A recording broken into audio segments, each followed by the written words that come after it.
Welcome to Chapter 6, dealing with the normal distribution. We're going to be looking at some basic notes here on our first video.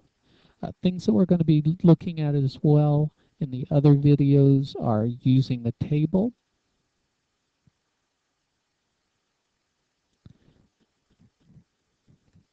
using the normal table,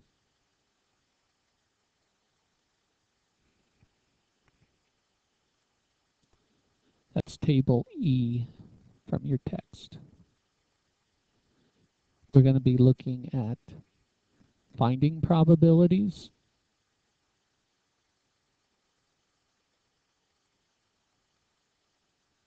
and that's really going to be looking at applications, word problems.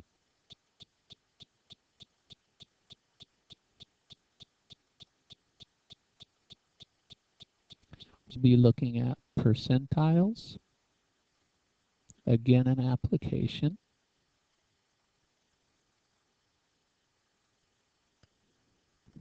What's called a sampling distribution.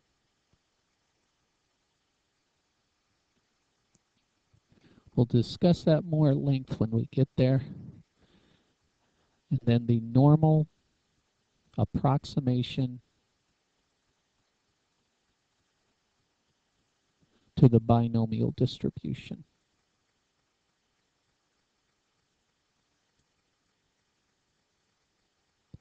So when your binomial distribution is too large to use the techniques from Chapter 5, you can approximate it with a normal distribution. So first of all, looking at some of these basic notes. It's important to notice that it is continuous, whereas the binomial and the Poisson were both discrete. It is bell-shaped.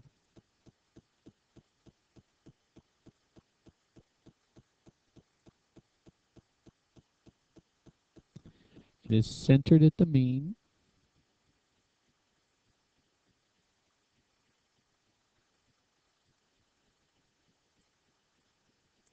Which, by the way, the mean is also the mode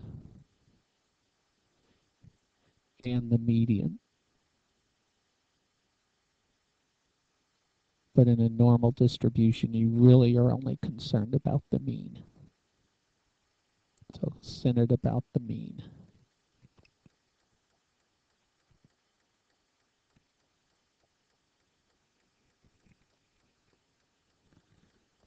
It is symmetrical.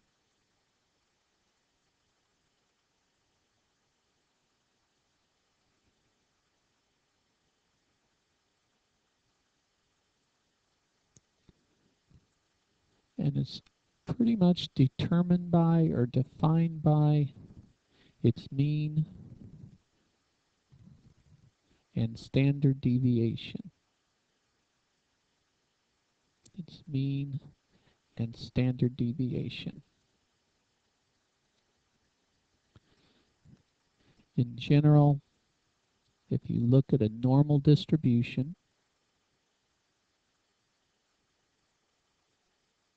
bell-shaped, centered about the mean, so it's the same look on both sides. The standard deviation comes into play when you're looking at a scale or a number line. If you see where these start to kind of turn from sloping down to starting to flatten out, that's one standard deviation away. Likewise on the other side, that would be -1 standard deviation. When it starts to really flatten out, that's 2 standard deviations away. Over there. And then just over about the same distance, 3 standard deviations. So that's the basic look. If we look at a specific case where, say, the mean is 50 and the standard deviation is 2, and we have to know that it's normal.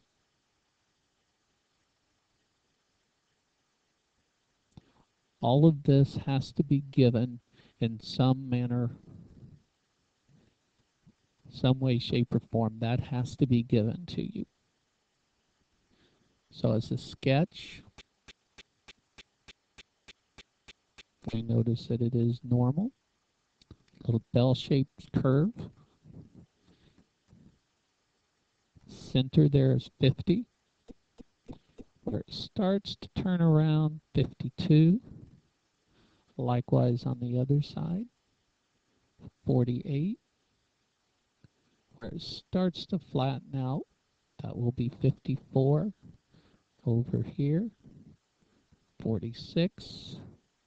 And then continuing on with the same basic different distance, 56 and 44. So that would be a basic shape for a normal distribution with mean 50 and standard deviation 2. An important use that we'll be looking at is what's called the standard normal. That's what we'll be using in our videos when we calculate probabilities, percentiles, etc. The standard normal has a mean of 0 and a standard deviation of 1. Mean of 0 and a standard deviation of 1. This is where we will use for our actual calculations.